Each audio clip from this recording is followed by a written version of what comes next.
Hello, hello, lovely tanker, aka your mama on a mission, and we are reading chapter 8. And the quote is tell the world.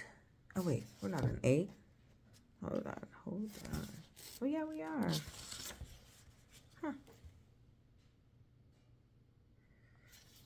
All right, we're in chapter 8. Tell the world what you intend to do, but first show it. I don't feel like I read that quote last time.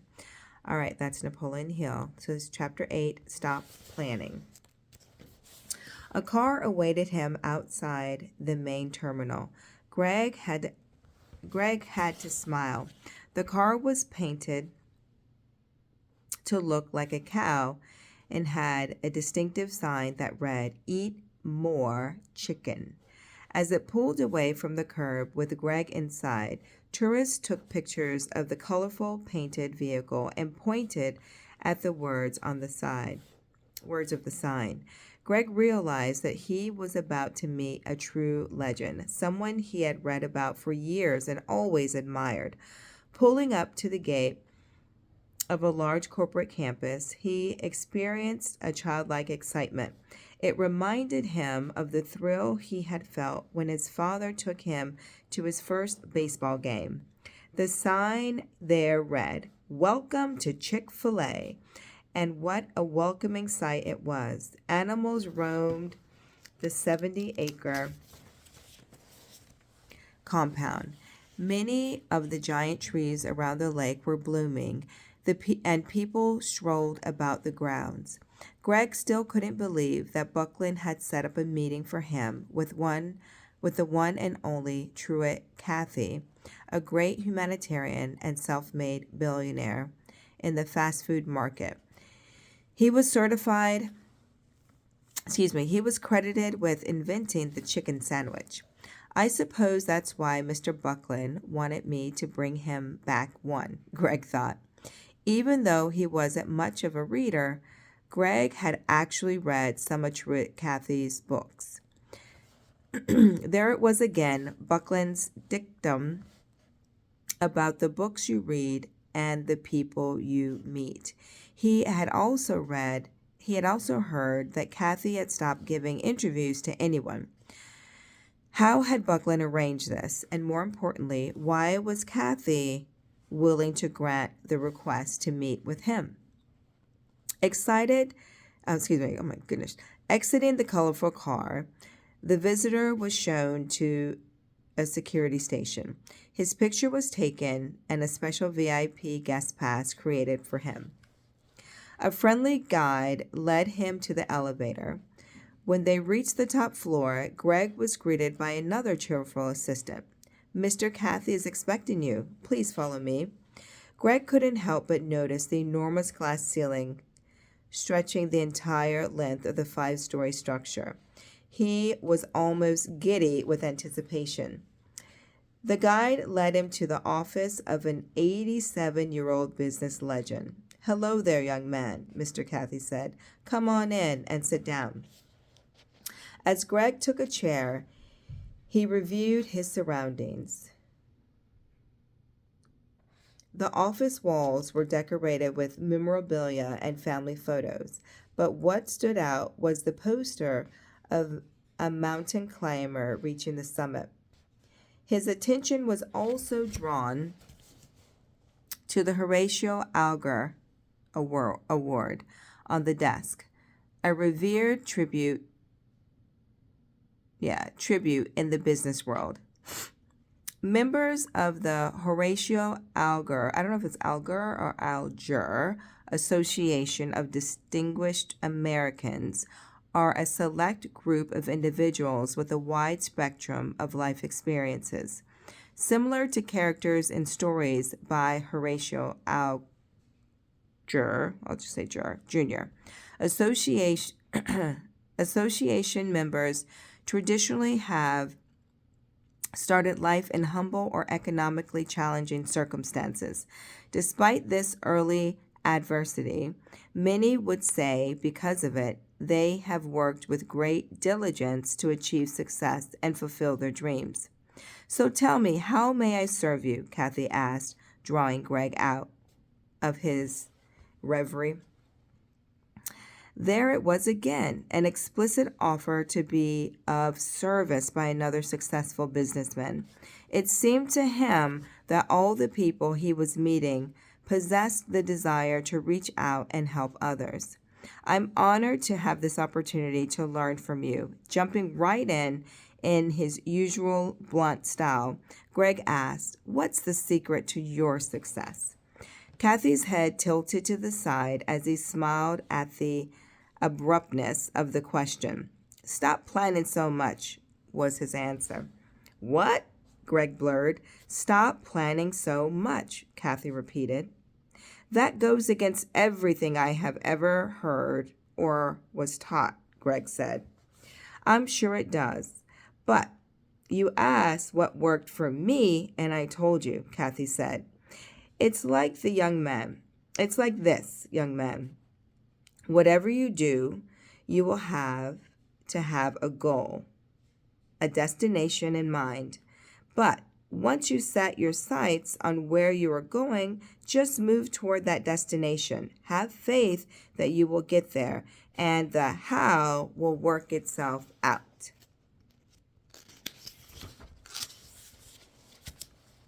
With all due respect, Mr. Kathy, I hear what you're saying, but it's hard for me to believe. Truett Cathy leaned toward his young visitor. "You seem like a pretty sharp fellow. Last year, I bet you had a lot of plans." Greg agreed with a nod. "How many of those plans worked out for you?" Greg's face went blank as he reflected over his past 365 days. In truth, nothing had gone as planned. In fact, he had been on a downward slide during that time, financially speaking. Now, please understand that you may achieve some end result from time to time, meaning you may hit a goal, but the way you intended to reach it probably differed from the reality. Quickly, Greg realized that this observation had to go into his notepad. Stop over planning. So stop over planning. Kathy went on, "Let me give you an example. Say you have a goal of getting to the end of your street. That's the start. Because you have set yourself a goal, then what you need to do is leave the house and start moving in the direction. It's as simple as that. Now you have to stick to a specific plan, take 2 steps, pause, take 2 steps, pause, and so on. You may actually miss all the unexpected opportunities around you." "Opportunities?" Greg said. "Absolutely. You see, while the people who plan their path are focusing on their steps and the breaths they take, a guy like me is looking to see if a kid left his bicycle or a skateboard out to make my journey shorter. I didn't plan for that. I just kept my eyes open for them." Greg smiled at the image of this 87-year-old on a skateboard. "I totally get that. You have a destination in mind, move towards it, then seek opportunities to assist you along the way." All right, so I'm going to underline that. So you have a destination, which is your goal, in mind, right? All right, then you move toward it. So you start taking action in the direction of your goal. And then you seek opportunities that will assist you along the way. So that could be people, that could be resources, that could be grants, that could be product, education. So anything that will help support you along the way. Exactly. And if you are really lucky, a neighbor may drive by and let you hitch a ride. And you could be there in no time. Greg sat in silence for a moment before jumping back in with another question. "Are you saying you never planned on your success?" "I didn't plan for Chick-fil-A to happen. It just did. Sure, I did. Sure, I had the end in mind, but I had no idea how it was going to happen. When I got out of the Army, I opened up the Dwarf Grill in 1946. I called it the Dwarf Grill because it only had 10 stools and 4 tables. It was 20 years later, in the 1960s, that I developed the pressure cooked chicken sandwich and opened the first Chick-fil-A restaurant in Atlanta. Like I said, I just kept pushing toward the vision with faith in the process, and the how opened itself up to me. Kathy then said, "Want to take a tour?" "I would love it." Greg rose from his chair and followed his host into the hallway. "I saw that picture of a mountain climber in your office. Were you a thrill seeker back in the day?" "Sort of, but the picture is more of a reminder and a symbol of what we have created here," Kathy replied. "The climber represents my business life, not being afraid to conquer any challenge, no matter how high." I'm going to underline that for me. Not being afraid to conquer any challenge, no matter how high, no matter how steep. It also reminds me to dream big and never stop short of the top. It also represents the way I do things. Greg scribbled, "Dream big and never stop short of reaching the top." Then he said, Do what exactly?" "As you may know, a mountaineer will take great risks to get to the next level toward his goal. That's me. Yet he has to be careful not to risk his life by not having a lifeline and other support." Lifeline? Yes. Every 20 feet or so, the climber ascends. He ties himself off to the mountain so that if he slips or makes a careless move, he will not plummet to the bottom. He just falls a few feet from where he last secured himself. "That makes sense," Greg said, looking back. "I sure wish I had done that with my own life. It seems I am an all or nothing sort of guy." In the notebook he wrote, climb safe, but climb to the top. Climb safe, but climb to the top. Kathy watched him write. "It's okay to take huge leaps in life. In fact, to get ahead, you have to. It's also okay not to bet the farm on every decision you make. Give yourself a little breathing room." He pointed to the entrance of the building. "Down here is my car collection." Greg's eyes lit up like a kid in a candy store. He pinched himself because he was still in awe that Truett Cathy was showing him around his collection of antique automobiles. Each one was from a year that represented a milestone of his life. Kathy explained the significance of each vehicle, offering details about the cars themselves. He was passionate about each one. The one car that did not represent a significant year was the Batmobile, the car from the movie Batman Returns. It was purchased at an auction simply because Mr. Cathy liked the idea of owning a bit of Hollywood history. It was yet another example of attraction versus commitment. The Batmobile was a toy, while the others had true meaning to his life. The two continued their stroll, making their way into the company lunchroom. "You hungry?" Cathy asked. He indicated the food gallery ahead.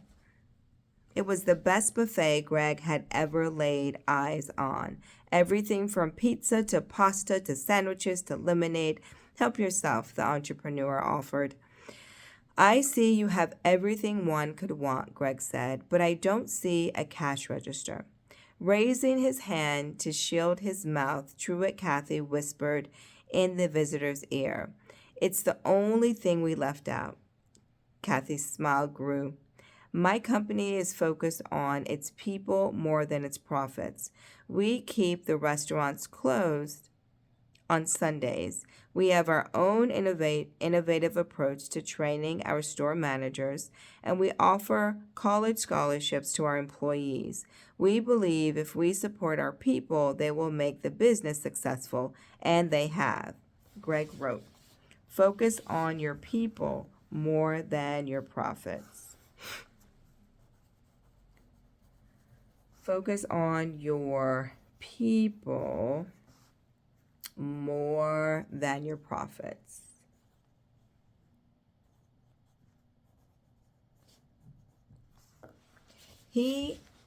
As he jotted down the message, Greg remembered his mentor's request. Mr. Buckland asked me to bring him home a sandwich. I suppose I should try one for myself since I'm here. I love your stripes, but I've never tried. I love your strips, but I've never tried the sandwich. Let's do something about that then. Mr. Cathy headed towards the kitchen. This is the best right when they're hot. This is the best right when they're hot. He grabbed a fresh buttered bun and put his famous chicken strips on it. You've got to have the pickles. It's what makes it so good, which I agree. I do love the pickles on the chicken sandwich. Truett handed the completed masterpiece to his visitor, who immediately sampled it. His host was right. The pickles did make the sandwich. While they ate, the two men resumed their tour of the headquarters. A question popped into Greg's mind and immediately out of his mouth. Did you ever hang out with the Colonel? I did. He was sitting at the counter eating a chicken sandwich. The grill man asked him, Now, Colonel, isn't that the best chicken you have ever eaten? In a sly tone, Colonel Sanders responded, Second best. Kathy's and Greg's laughter joined in harmonious chorus. As Greg left this incredible interview, he dialed his phone. You'll never guess who I spoke to today, Greg said excitedly. He had called David to check in, hoping there might be some good news on his brother's end. His silence told him everything he needed to know and what he dreaded. One of the most successful businessmen in America. Good for you, bro. The last time they had seen each other face to face had been almost 6 months before. They had been at David's favorite bar. They had been at one of David's favorite bars. Dinner never came up. Greg had left after 2 hours. He had managed 3 club sodas to David's 6 or 7 scotches. Greg had lied about his business success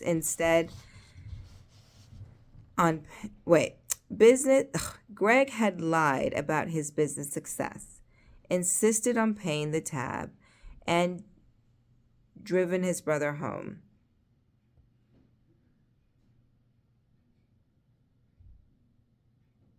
That doesn't seem like it makes sense to me, but all right. So Greg had lied about his business success, insisted on paying the tab, and it says and driven his brother home. I don't know if that's a typo or not. The evening was a waste, and he had just about given up on David at that point. All their hopes and dreams, all they had shared as kids and college students and young adults had gone up in smoke. But at least Greg was pursuing his dreams, even though the business was hanging by a thread. He said, What's going on? I mean, really, man, I can't talk to you anymore. David said nothing. Greg could hear the tinkle of ice in a glass, probably as David lifted it to his lips. It was a little thing, a stupid thing, but the sound of the ice sparked a rage in Greg's heart and soul. He ended the call.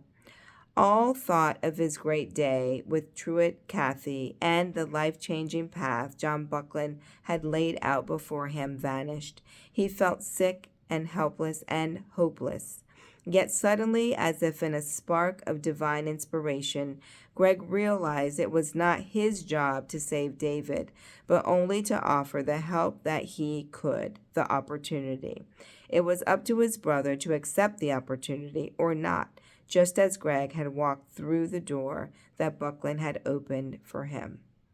The end. Yay! All right, so we just finished chapter 8, and the quote for chapter 9 is, No man achieves great success who is unwilling to make personal sacrifice. And then the quote for this one, chapter 8, was, Tell the world what you intend to do, but first, show it. All right. Take care, lovely Tanker, a.k.a. your mama on a mission, signing out. Peace. Bye-bye.